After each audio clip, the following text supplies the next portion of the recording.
সাংস্কৃতিক শিক্ষা প্রতিষ্ঠান সৃজনী কলা Kendra, the Raja Rammohan Roy Institute of Performing and Visual arts.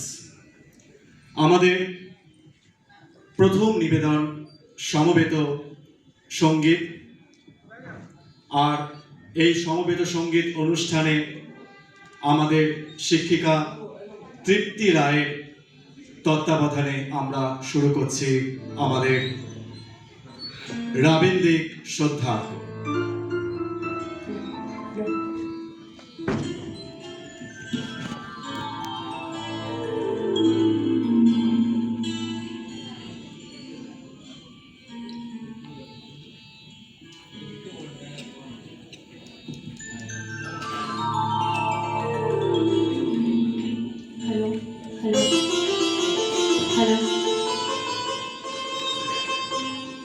সৃজনী কলা কেন্দ্রের সমবেত অনুষ্ঠানের মধ্যে দিয়ে আজকের এই কবীন্দ্র নাম অনুষ্ঠান আমরা শুরু করতে চলেছি।